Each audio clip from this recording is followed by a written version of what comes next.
was the archaeological find of the century, perhaps the greatest single discovery of all time. Today, Tutankhamun's hoard remains the Cairo Museum's biggest draw. Millions have gazed awestruck at these incredible finds. But these dazzling treasures have blinded generations of archaeologists to a startling fact that could change our understanding of this most famous pharaoh forever. For there is something surprising about the contents of this tomb. If you look closely at that material, you'll see that something like 80% of that material was never made with Tutankhamun in mind. These are not Tutankhamun's treasures, so why are they in his tomb? To solve the riddle, Egypt detectives Dominic Montserrat and Miriam Cook investigate the very strange life and death of Tutankhamun.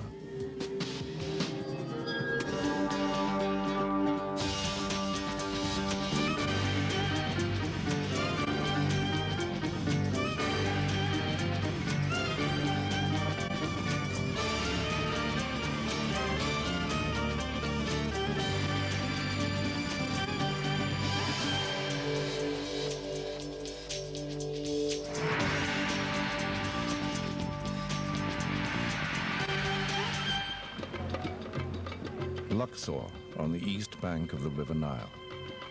In the pharaoh Tutankhamun's lifetime, he would have known this city as Thebes, his religious capital and home to the great Karnak temple, devoted to the worship of his own favored god, Amun. This was where the young pharaoh came to praise the god from whom he took his name, Tutankhamun, the living image of the Amun, and where the pharaoh himself was revered as a living god. This was also the place where the body of the king, dead at just 20 years of age, began its extraordinary journey into an eventful afterlife in 1322 BC. From here sailed the remains of this minor pharaoh, who should, were it not for a quirk of fate, have been relegated to complete obscurity. It was a short journey across the Nile to the West Bank, the land of the dead, to join his ancestors who inhabited the lavish royal tombs of the Valley of the Kings. By the time archaeologists began to rediscover these tombs in the 19th century, most had been robbed of their contents, but one somehow had been missed, Tutankhamun's. Inside was a dazzling array of everyday objects and golden treasures. Gold, which never tarnished, and which the pharaohs believed touched them with immortality. But for all their fame, this vault and its treasures have only very recently been examined in detail, and the story they're beginning to tell is as rare and strange as the objects themselves.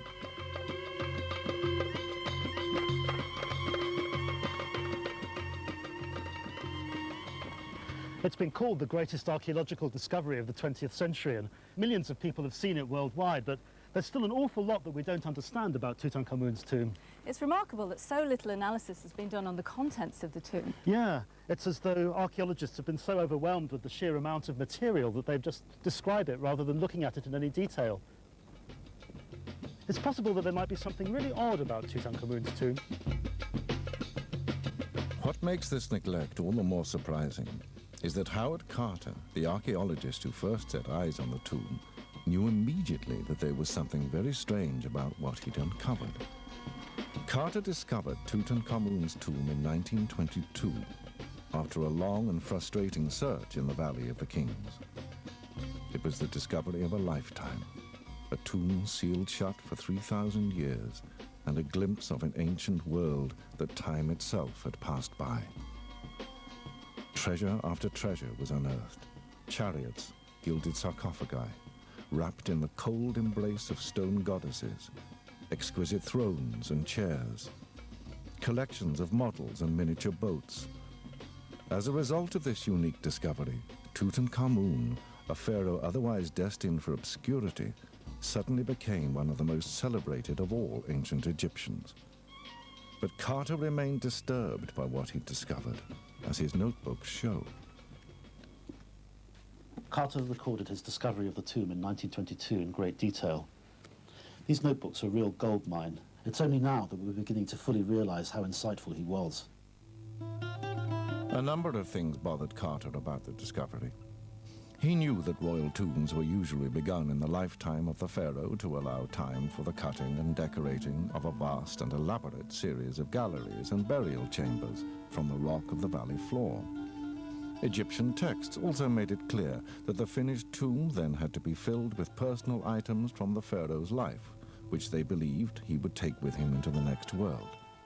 Finally, the pharaoh who succeeded had to ensure that this was done and that the funeral followed precisely the required rites, so his predecessor would arrive safely in the afterlife and then he could take the throne of Egypt.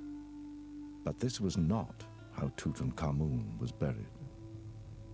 He noticed how small and how peculiarly laid out the tomb was in relation to other kings' tombs in the Valley of the Kings. He also noticed a strange pile of debris at the foot of the great sarcophagus, which suggested that the coffins inside had been cut down. Could the coffins have been made for someone else, then adapted? In ancient Egypt, this should have been unthinkable. Pharaohs had to be buried with their own possessions. Carter's conclusion was radical. All in all, Carter thought, Tutankhamun had been buried with a job lot of other people's stuff. Howard Carter died before he could discover if Tutankhamun really did have a second-hand tomb. And since then, few archaeologists working in the Valley of the Kings have been inspired to follow up his nagging suspicion. Now, finally, one has. Dr. Nicholas Reeves. He obviously went through all the pieces in the tomb. He looked at everything. He catalogued most of it. I don't think he really fully grasped the implications of all of this. I really don't think anybody has done. But why has the world's most famous archaeological find been ignored? I think a lot of professional Egyptologists have considered Tutankhamun's tomb to be rather vulgar, populist, therefore not really worthy of serious consideration. Just a glamorous assemblage of material with no historical implications or ramifications. So Reeves decided to look beyond the gold and the glamour to see if he could find the other story hiding in the treasures of Tutankhamun.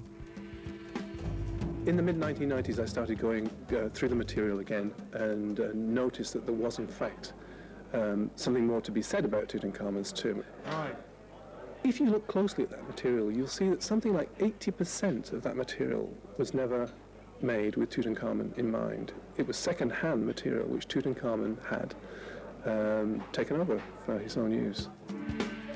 And Reeves' discovery doesn't just affect the smaller finds. It may radically alter our view of the greatest treasure of all. It's the quintessential object of Tutankhamun. You look at it closely, though.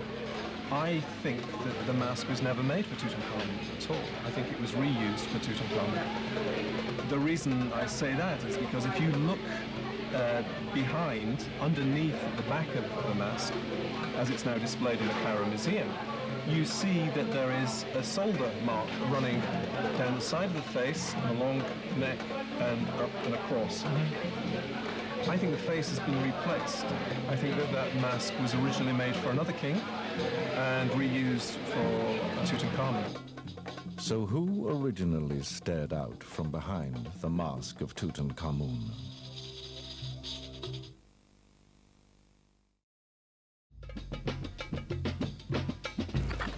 Egypt detectives Miriam Cook and Dominic Montserrat are investigating the puzzle of Tutankhamun's tomb. The young king seems to have been buried in an unusually small tomb with a job lot of other people's possessions. Even his most famous golden mask may not originally have been his. So whose was it? Archaeologist Nick Reeves has come to a dramatic conclusion. I think the face has been replaced. I think that that mask was originally made for another king and reused for Tutankhamun. My own feeling is that the mask was originally made for Akhenaten. This is an astonishing claim. Akhenaten was Tutankhamun's father and Egypt's most notorious ruler. In his lifetime, he abandoned the old gods and unleashed a cultural revolution that left his country and people in chaos. After his death, his successors immediately set about reversing everything he'd done. So why would Tutankhamun be buried beneath his hated father's mask? All good detective stories begin with a dark secret in the past. And in this case, all the leads take us back to the city of Amarna. Amarna, the desert city built by Akhenaten, hundreds of miles from Egypt's traditional capitals of Memphis and Thebes, and Tutankhamun's own dark secret.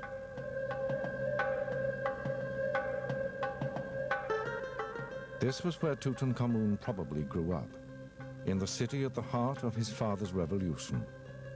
It must have been a turbulent childhood, one in which thousands of years of certainty and belief were swept away with ferocious zeal, and the young prince found himself protected only by the rays of the new god, the sun disk of the Aten. Could the fate of this lost city provide the vital clue in solving the mystery of Tutankhamun's tomb? It's time for the detectives to compare notes. Tutankhamun is really pretty important in terms of his family background. Go on. Well, we don't know for sure who his mother was, but she may have been Nefertiti, the wife of the pharaoh Akhenaten, who threw Egypt into turmoil with his religious reforms. And overturned the old gods, including Amun, and moved the whole capital city from Thebes down to this new site at Amarna. Right, and that's where Tutankhamun is born, not under that name, but as Tutankhaten, with a name honouring his father's god, the Aten, or deified sun disk. And then Akhenaten dies, and within a few years, Tutankhaten becomes Tutankhamun. Amun, exactly. And I think the whole mystery of Tutankhamun's burial lies in that change of name. The boy who carried his religion in his very name had been born into his father's religion and dedicated to the Aten, but by his death bore the name of the old god, Amun. But his father had said that Amun was dead, so how had Tutankhamun brought this god back to life? The detectives set out for the Luxor temple to look for evidence.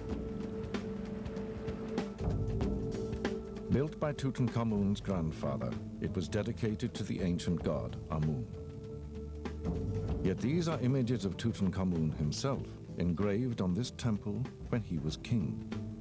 And they show him doing something extraordinary, something his father would have despised. There you are. This corner of the temple is full of images of Tutankhamun. They're quite damaged, though. Yeah, they're not very clear. Although I can make out that it's Tutankhamun. And he's wearing the horns of the moon. Isn't that extraordinary?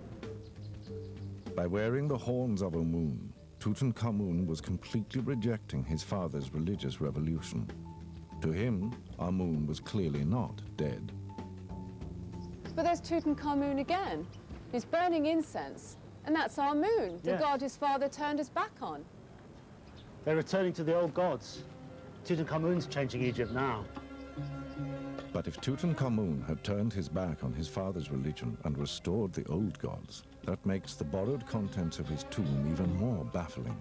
For amongst the thousands of objects stacked inside are many relics from his father's city of Amarna. If we look closely at this throne here, we can see an Aten or a sun disk on its back. Now, this was a symbol of a failed religious experiment that was over when Tutankhamun was a baby. The answer to this riddle has been found by Nick Reeves in another puzzling tomb in the Valley of the Kings, known simply as Tomb 55. This was first found by Edward Ayrton in 1907, and like Tutankhamun's tomb, it was packed with strange objects from Amarna. What I was interested in was the relationship between Tutankhamun's tomb and this odd cache tomb, Tomb 55. And it's when I started working through the material again, first principles, that I saw that there was in fact a connection between Tutankhamun's tomb and Tomb 55. And that connection explains what had been going on. The items Aten discovered should have been buried at Amarna, but someone had clearly brought them back after that city was abandoned.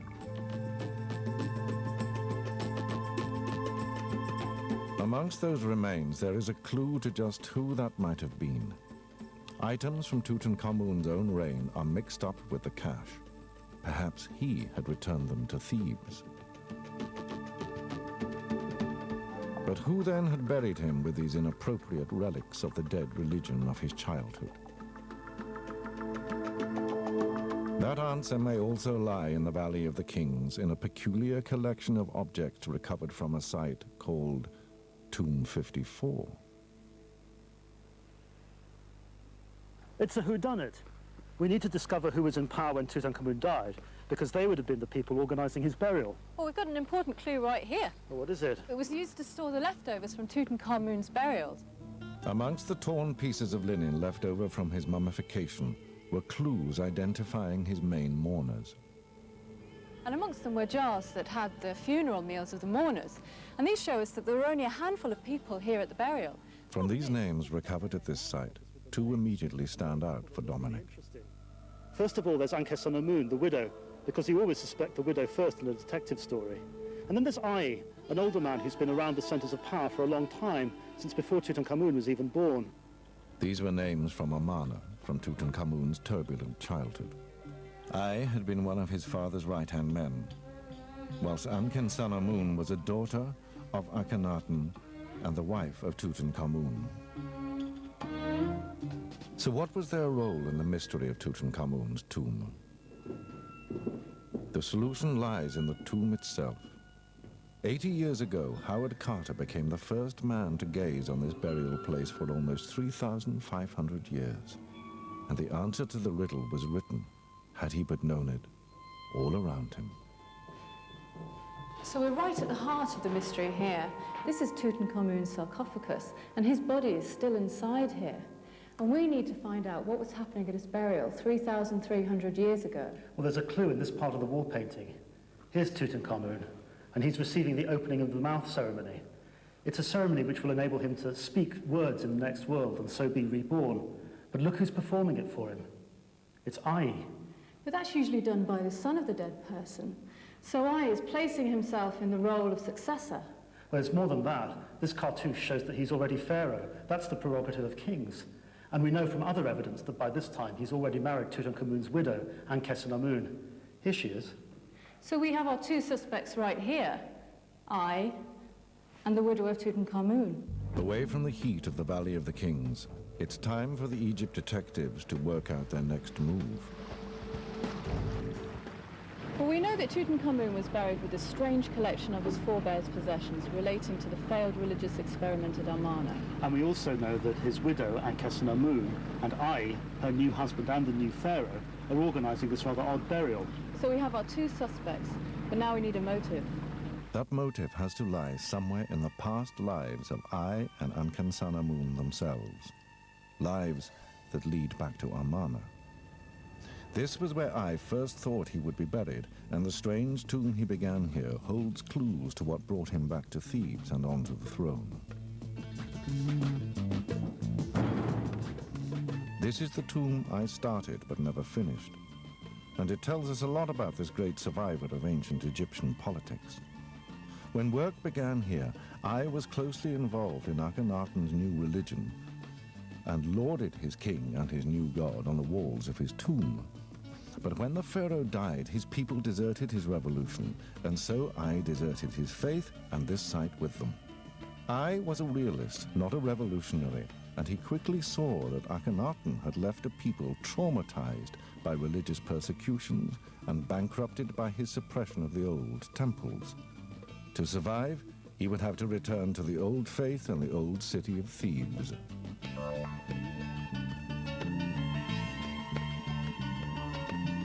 The Egyptian temples were the powerhouses of the Egyptian economy. So if someone like Akhenaten comes along and closes down all the temples and takes over their assets, then this is making quite a considerable economic statement, and it is economic suicide. But if Ai helped Tutankhamun to restore the old religion and the economy, then why did he bury him with so many reminders of his tragic and dangerous Amarna past? The answer, according to Reeves, lies in Tutankhamun's own untimely death. After 10 years on the throne, the young pharaoh suddenly died at the age of just 20. For it was a disaster. He had planned to rule Egypt next, but plans for Tutankhamun's burial were still years away from completion. Well, when you think about the position that must have found himself in, he wanted to succeed. And in order to succeed to the throne, an Egyptian king has to prepare for his predecessor, proper Egyptian burial. The difficulty was that Tutankhamun had died young and presumably unexpectedly. I suppose we can assume that there wasn't really time to have prepared anything. And so it came as a shock, and I was faced with a problem. There had been no time to finish or even start a suitable royal tomb for Tutankhamun. So it seems, ordered an existing tomb designed for a lesser noble to be adapted. This might explain why the king's final resting place is so small, but so beautifully finished. Now he just had to fill it with the traditional items necessary for the king's afterlife. What does do to solve the problem that he's faced with of having to give Tutankhamun an effective royal burial?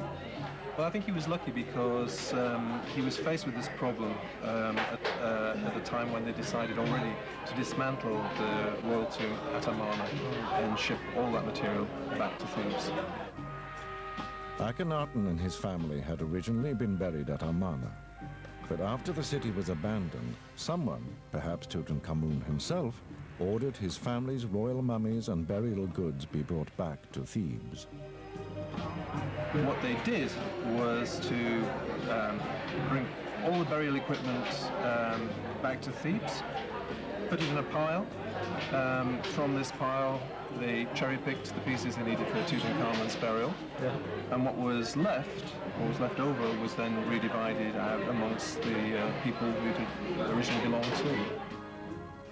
Had to hurry if he was to succeed, and he needed funeral goods immediately. The Amarna items, for all their tragic connotations, were available, and so he used them. The treasures of the discredited father would have to fill the tomb of the son who betrayed him. We found out that Tutankhamun was buried with other people's possessions because there wasn't any time to manufacture his own. These treasures would have been destroyed if they hadn't have been kept safe in Tutankhamun's tomb. Tutankhamun's tomb is more than a treasure, for amongst the gold and glory lies the story of a forgotten time. It would be nearly 3,500 years before light would shine again on these treasures, and only now are we just beginning to piece together the silent story they tell. The tale of a pharaoh who betrayed his father's dream in life, but who accidentally preserved this memory in death, locked in his own grave.